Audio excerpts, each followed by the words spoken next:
ప్రతి సంవత్సరం కూడా జూన్ 13న వరల్డ్ ఆల్బినిజం డే అంటారు.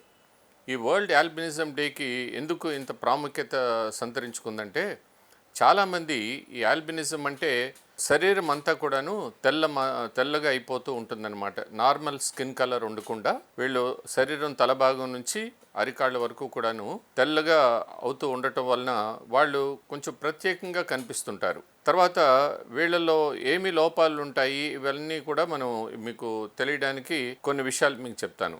ఆల్బినిజం అనేది ఒక డిసీజ్ కాదు, కానీ ఏంటంటే ఇది జెనెటిక్గా అలా అవుతుందన్నమాట. ఈ జీన్స్ ప్రకారం జీన్స్లో ఒక లోపం వలన ఈ ఆల్బినిజం అనేది ఉత్పత్తి అవుతుంది. మనకి ముఖ్యంగా మన శరీరం మనకి ఏ రంగు అయితే మనం ఉన్నామో ఆ రంగుని తయారు చేసి మన స్కిన్ అంతా కూడా వ్యాపింపజేస్తుంది. కాబట్టి ఆ పదార్థాన్ని మెలనిన్ అంటాం. ఈ మెలనిన్ అనే పదార్థం ఈ ఆల్బినిజం ఉన్నటువంటి పేషెంట్స్లో మెలనిన్ అనేటటువంటి పదార్థం యాబ్సెంట్ అవుతుంది, ఉండదన్నమాట. అది అందుకని వాళ్ళు చాలా తెల్లగా శరీరం అంతా కూడాను ఒక రకమైనటువంటి తెలుపుగా మీకు కనిపిస్తుంది. శరీరం అంతా అలా ఉండేటప్పటికి కొంచెం మీకు కొద్దిగా వింతగాను తర్వాత ఎబ్బెట్టుగాను కూడా కనిపించవచ్చు. తర్వాత దీనిలో మెయిన్గా మెలనిన్ లోపం కాబట్టి ఏమవుతుందంటే వాళ్ళకి కంటిలో ఉండేటటువంటి నల్ల కనుబొమ్మ కూడాను అది నలుపుగా ఉండకుండా అది బ్లూ కలర్లో కానీ కొంచెం బ్రౌన్ కలర్లో కానీ ఉండటం వలన వాళ్ళు తీక్షణమైనటువంటి ఈ అల్ట్రావైలెట్ కిరణాలని చూడలేరన్నమాట.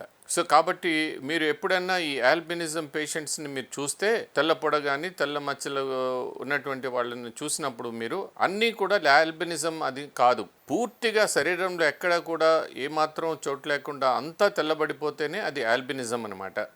ఎప్పుడైతే ఈ ఆల్బినిజం అనేటటువంటి వ్యాధితోటి ఎవరన్నా మనం చూస్తే వాళ్ళు సూర్యరశ్మి తట్టుకోలేరు కాబట్టి డైరెక్ట్గా చూడలేరు సూర్యకాంతిని. కాబట్టి వాళ్ళు కళ్ళద్దాలు వేసుకుని ఉంటారు. చాలామందిని మీరు చూస్తే వాళ్ళు చాలా తెల్లగా ఉండి కళ్ళద్దాలు తోటి మనకు కనిపిస్తూ ఉంటారనమాట.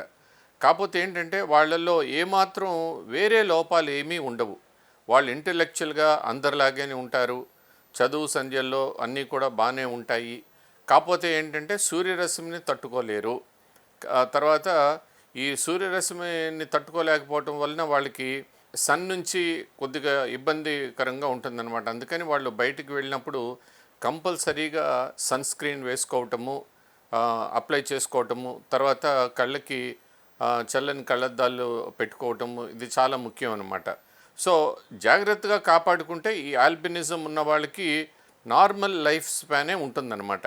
వాళ్ళలో మిగతా వాళ్ళకన్నా వేరేగా ప్రత్యేకంగా ఏమీ అనర్థాలు ఏమీ ఉండవు వాళ్ళలో. కాకపోతే ఏంటంటే శరీరాకృతి మట్టుకు శరీరం అంతా తెల్లబడి ఉంటుంది. కాబట్టి ఈ వరల్డ్ ఆల్బినిజం డే ప్రతి జూన్ 13న ఇది పెట్టి ప్రతి ఒక్కరిలో అవగాహన పెంచడానికి, తర్వాత వాళ్ళ మీద విచక్షణ చూపకుండా ఉండటానికి ఈ వరల్డ్ ఆల్బినిజం డే అనేది పెట్టారనమాట. సో ఇలా పెట్టడం వల్ల మనకి ఈ ఆల్బినిజం ఎలాగొస్తుంది, ఇది తల్లిదండ్రులకు ఉంటేనే పిల్లలకు వస్తుందా, లేకపోతే కారణాలు ఏంటి అనేటటువంటి ఏంటంటే, ఇందులో ఎవరికైతే ఈ ఆల్బినిజం ఉన్నదో వాళ్ళలో ఒక జీన్ టైరోసినేస్ TRY జీన్ అని ఉంటుందన్నమాట. ఆ జీన్ యాబ్సెంట్ అయి ఉంటుంది. సో దానివల్ల ఏమవుతుందంటే టైరోసినేజ్ అనే ఎంజైము మెలనిన్ అనే పదార్థాన్ని తయారు చేయడానికి ఈ టైరోసినేజ్ ఎంజైమ్ కావాలి, అది లోపించి ఉంటుందన్నమాట. ఎప్పుడైతే అది లోపించిందో వాళ్ళ శరీరాకృతి ఇంకెప్పుడు తెల్లగానే ఉండిపోతుంటుంది. అలా ఉన్నప్పుడు ఏంటంటే మనం ఎక్స్టర్నల్గా ఏ జాగ్రత్తలు తీసుకోవాలో అవి తీసుకుంటే వాళ్ళ నార్మల్ లైఫ్ స్పాన్ని వాళ్ళు నార్మల్గానే ఉండొచ్చు అనమాట. తర్వాత ఏంటంటే ఇది తల్లిదండ్రుల్లో ఒకవేళ ఆల్బినిజం జీన్స్ రిసెసివ్గా ఉంటే పిల్లలకి తల్లిదండ్రుల నుంచి రావచ్చు యాక్చువల్గా. తర్వాత ఇంకోటి ఏంటంటే ఇది వంశపారంపర్యంగా కూడా ఉంటుందా అని అంటే కొన్ని కండిషన్స్లో ఉంటుంది. అది ఆ జీను ఒకవేళ ఎక్స్ప్రెసివ్ జీనా లేకపోతే రిసెసివ్ జీనా అనేటటువంటి దాని మీద ఆధారపడి ఉంటుందన్నమాట. కానీ మోస్ట్ ప్రాబ్లీ ఇది పూర్తిగా జెనెటిక్ సంబంధించింది కాబట్టి ఆల్బినిజం అనేటటువంటిది ఈ శరీరాకృతిలో చేంజెస్ ఉండటం వలన ఇలాగుంటుంది. మన భారతదేశంలో ఈ ఆల్బినిజం ఉన్నటువంటి పేషెంట్స్ దాదాపు ఒక 100,000 మంది ఉంటారట. అంటే దాదాపు 1,00,000 మంది వరకు కూడాను ఇవి ఉంటారు. తర్వాత ఇది ఎక్కువగా ఎవరెవరిలో ఉంటుంది అని అంటే ఆఫ్రికా జాతీయుల్లో ఎక్కువగా చూస్తుంటాము. అలాగని ప్రపంచంలో వేరే చోట్ల లేదంటే అన్ని చోట్ల కూడా ఉంటుంది. తర్వాత ఇది ప్రతి 70,000 మందిలో ఒకరికి వచ్చేటటువంటి అవకాశం ఉందట. కాబట్టి ఈ పాపులేషను ప్రపంచం అంతా వ్యాపించున్నటువంటి పాపులేషన్లో ఎవరికైనా కూడాను ఈ రేంజ్లో రావచ్చు అంతే. కాబట్టి మన ఇండియా భారతదేశాన్ని మనం తీసుకుంటే దాదాపు 100,000 పీపుల్ వరకు కూడా ఈ ఆల్బినిజం తోటి ఉన్నారనమాట. సో ఈ ఆల్బినిజం ఉన్నప్పుడు వాళ్ళకి ప్రత్యేకంగా సంతరించేటటువంటి ఏమేంటంటే ఎండ నుంచి వాళ్ళకి కాపుదల ఉండదు కాబట్టి స్కిన్ క్యాన్సర్స్ వచ్చే అవకాశాలు ఉంటాయి ఎక్కువగా. సో కాబట్టి దాని నుంచి కాపాడుకోవడానికి ఎటువంటి జాగ్రత్తలు తీసుకోవాలి, ఎటువంటి దుస్తులు ధరించాలి, ఎటువంటి సన్ స్క్రీన్స్ ఎంత ఎస్పీఎఫ్ ఉన్నాయి వాడాలి, ఇటువంటివన్నీ జాగ్రత్తలు పాటించి వాళ్ళు ఎండలోకి వెళ్ళాల్సి వచ్చినప్పుడు చల్లని కళ్ళద్దాలతోనూ తర్వాత సరైనటువంటి దుస్తులతోనూ కంఫర్టబుల్ దుస్తులతోనూ ఉన్నప్పుడు వాళ్ళకి చాలా వరకు కూడా నార్మల్గానే దైనందిన జీవితంలో వాళ్ళు అన్ని పనులు చేసుకోవడానికి, తర్వాత చిన్నపిల్లలైతే స్కూల్లో వాళ్ళ ఇంటెలిజెన్స్ అంతా కూడా నార్మల్గానే ఉంటుంది. మిగతా వాళ్ళకన్నా వాళ్ళలో కొంచెం తక్కువ ఇంటెలిజెన్స్ ఉండటం కానీ అలాంటిదేమీ ఉండదు.